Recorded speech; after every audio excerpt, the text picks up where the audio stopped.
Hey there! In this video I'm going to walk you through some of the top index funds you can invest in for 2025. We'll cover global funds, the S&P 500, emerging markets, and even some high-risk, high-reward tech and AI-focused ETFs. Whether you're just getting started or looking for better options, I'll help you figure out what works best for you. Also, let's be real. There are thousands of index funds out there, and sorting through them can feel like trying to find a good movie on Netflix, only to end up watching The Office reruns. So, I'll make things easier by explaining how to pick ETFs, what fees to watch out for, and how to avoid common mistakes. Stick around till the end for some bonus tips on making sense of all the jargon. Just a quick note. Every fund I talk about today is an ETF, exchange-traded fund. This means they should be available on most investing apps and platforms. I'll also show you the apps I personally use and how to open an investing account if you don't have one already. Alright, let's dive in. First up, global index funds. These are the ultimate set-it-and-forget-it investments, giving you exposure to thousands of companies worldwide.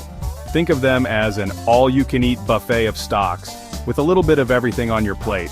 A global index fund ranks the world's largest public companies based on size. The biggest ones, mostly US-based, sit at the top, while smaller ones follow. If you want a simple, low-maintenance investment strategy, global index funds are a great choice. Here are two solid options. Invesco FTSE All-World ETF (FWG) tracks both developed and emerging markets, holds over 2,300 companies. 0.15% annual fee, super low. Accumulating fund, no dividend payouts, it reinvests them automatically. Newer fund but already has £600 million plus in assets. Vanguard FTSE All-World ETF (VWRA) tracks the same index as FWG but has been around longer. Bigger fund with more money invested, slightly higher fee, 0.22%. You pay a little more for that sweet Vanguard reputation. To make your life easier, I've created a trading 212 Pi, a portfolio mix called Own the World, which you can copy. Links in the description.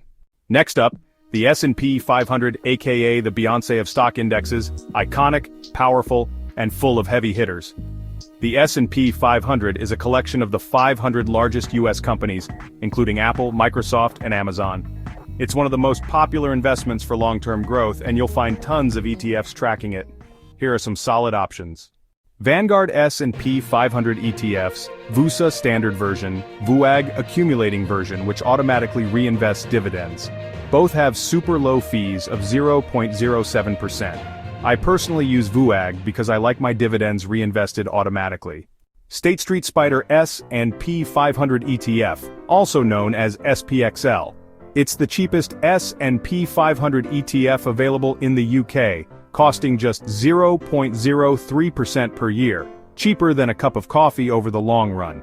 But be careful not to mix it up with the leveraged US version. Again, I've created a cheapest S&P 500 trading 212 Pi. Link in the description.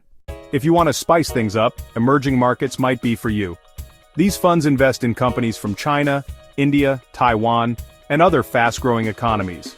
While emerging markets only make up about 10% of the global market, they cover a huge portion of the world's population and have high growth potential. Just keep in mind, they're more volatile than US or European stocks. Two Vanguard options for emerging markets. VFEM distributes dividends. VFEDGE automatically reinvests dividends. Both have slightly higher fees, around 0.22%, due to the extra costs of investing in developing countries. Still, they can be a great long-term bet if you can handle the ups and downs. Want more tech exposure? The NASDAQ 100 is a concentrated index of the top 100 non-financial companies listed on the NASDAQ exchange. Think Apple, Nvidia, and Google. One of the most popular ways to invest in it is through Invesco NASDAQ 100 ETF, ticker symbol EQQQ. It has a 0.3% annual fee, which is higher, but tech funds tend to cost more.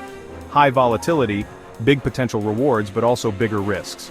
The top 10 stocks make up over 50% of the index, so it's heavily weighted toward the biggest tech giants. Reminder, if you already own a global index fund or S&P 500 ETF, these stocks are already included. This just increases your concentration.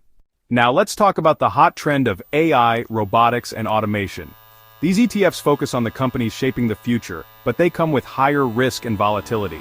There are plenty of AI-related funds, and here are a few options. Global X Robotics and AI ETF, ticker symbol BOTS. iShares Automation and Robotics ETF, ticker symbol RBOT. ARC Autonomous Technology and Robotics ETF, ticker symbol RKQ. These funds have higher fees and are more concentrated than traditional index funds. But if you're bullish on AI, they could be a great addition to your portfolio. So, what's the best ETF for you? If you're new to investing and want a simple, low-maintenance strategy, a global index fund or S&P 500 ETF is a great place to start. If you want more risk and potential reward, emerging markets, NASDAQ 100 or AI-focused ETFs might be interesting.